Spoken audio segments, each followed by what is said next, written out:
Global happenings today. We communicate, we analyze global news. Stay tuned.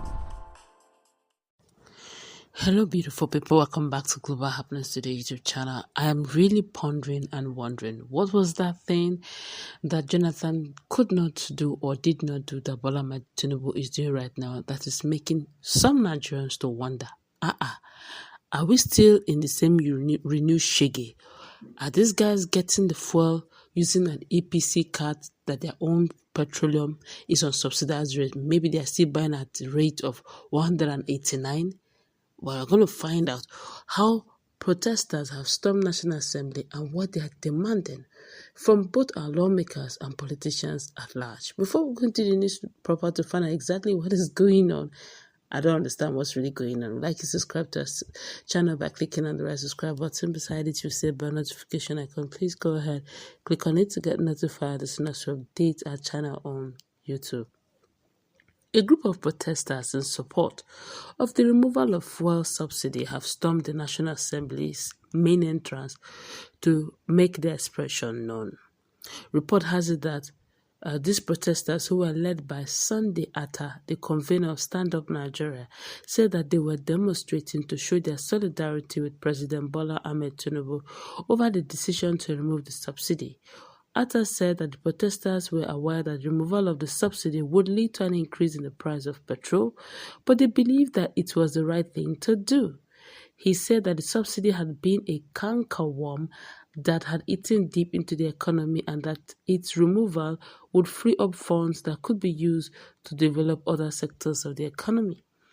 Atta also said that the protesters were confident that President Tinubu would use the funds from the subsidy removal to benefit the people of Nigeria.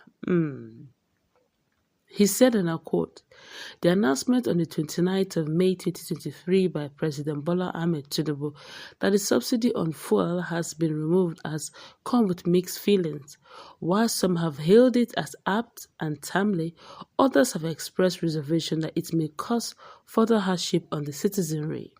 You will recall that the president anchored the policy on the fact that there was no provision for subsidy payment in 2023 budget, hence cannot be sustained. Apart from that, the country was bleeding seriously through many leakages occasioned by corruption in high places, chiefly among which are the claims on subsidy payments to many firms. After observing the initial reaction to the measure and the attendant panic buying and other impacts on socio-economic life of Nigerians, we wish to state that the president has done the right thing by removing the subsidy, as the advantages of doing so outweigh the disadvantages. We have observed that the initial hiccups of long queues at the fuel stations have disappeared, while access to petroleum products has become easier and guaranteed, as people can now drive into filling stations and refill their tanks without wasting unnecessary man hours on queues.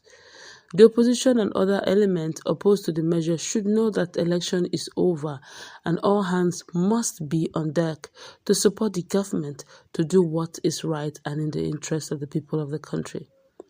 Past administrations have attempted to remove fuel subsidies, but have not been successful due to the opposition and the wrong belief that the implication of subsidy removal is just to increase the price of fuel. There was also the suspicion that the proceeds made from the removal will be embezzled and the gains will not get to the intended beneficiaries. But President Bola Ahmed Tinubu has shown that he has the integrity to use the funds for the development of the country and has announced a number of palliatives to cushion the effect of the increase in the price of fuel. We believe other measures would follow that will make Nigerians willing to see the increase in the price of petroleum products as necessary sacrifice for growing the economy. By the time the monies freed from the subsidy removal are appropriated and plowed back into the economy and all the sectors begin to witness quantum growth, Nigerians will begin to see the positive effect of subsidy removal, he said. The Tinubu-led federal government has said it will provide some relief to Nigerians by increasing the minimum wage and giving other palliatives. Wow. I am in support of removal of subsidy of fuel if it will stop the cabal from siphoning our monies. What I don't understand is, why should Nigerians pay the ultimate price? The fuel is on the increase. Market forces are not being intervened. The way we're looking at the fuel, a time will come, Nigeria producing fuel, Nigeria having crude oil, can be buying a liter of fuel as much as 1,200. It is not a negative prophecy.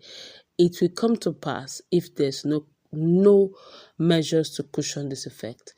Although some of the government officials did mention that they are giving more licenses to independent marketers to reduce the monopoly of power that NNPCL Limited have over the Nigerian downstream upstream monopoly they've been having for over the years. Okay, but we are yet to feel the impact of these independent marketers buying this fuel, and how much will they be selling after the landing price and all that has been deducted. That's one. Two, every other thing has been on the increase. Are we looking at the fact that this may be the death of small, medium scale entrepreneurs, businesses, where most of them, we don't have energy yet, electrical energy, to power most of their products, most of their production. Hence, they rely strongly on petroleum, and a hike in fuel means a hike in production price, cost of production, and a hike in their cost of products generally, and may not encourage Nigerians to buy because there is no corresponding increase. Palliative, 8,000 naira as palliative for a month. The fuel itself comes in per hour or per anytime you're buying it, which is probably per day. Now, if you're looking at all these factors, I don't know if this guy that is buying this fuel is using APC cards to buy the fuel. I'm only saying, they said they are going to look at review of the civil servant salary upward. Okay, if you're reviewing the civil servant upward, their salary, what about the unemployed Nigerians? What about underemployed Nigerians? What about the businessmen is it their fault that they did not find their way into civil service, so hence they will not be given palliative? What are the yardstick to which you're giving this palliative? And this palliative is not going to be you're going to get the funds to give this palliative from somewhere. Now, why Nigerians are always not very comfortable when they hear things like this is because of transparency. Thus far, Bola Ahmed Tinubu have removed the subsidy probably up to a month now, thereabout, or close to a month. There have not been a way of press release telling Nigerians, fellow Nigerians, ever since the removal of fuel subsidy, we have been able to save this amount of money, and this is what we're going to use for this amount of money. Nothing of the sort have happened. Why you see Nigerians, looking out for Peter Obi, hoping and praying that it was actually Peter Obi, because Peter Obi will tell you per time, okay, this is how much we have generated from the removal of subsidy, and this is where we are generating to. If you're going to be thinking of, or upgrading or reviving our refinery, so that in no distant time we will not be exporting our crude oil to import it back as a fuel finished product, but rather we'll be doing everything here in Nigeria, even if it's modular refinery, so that Nigerians can enjoy. But there's no feedback whatsoever. No one is being nobody is carrying Nigerians along. We just know that something is done, and that is it. And that's why you see Nigerians screaming out, well, I do not know. That's just my perception. Just may differ. Do you agree with this young man who decided to go to National Assembly to say that he's in full support? What about the hunger on the streets? People are no longer going to work because of fear. Let's put in our conversation what's the take.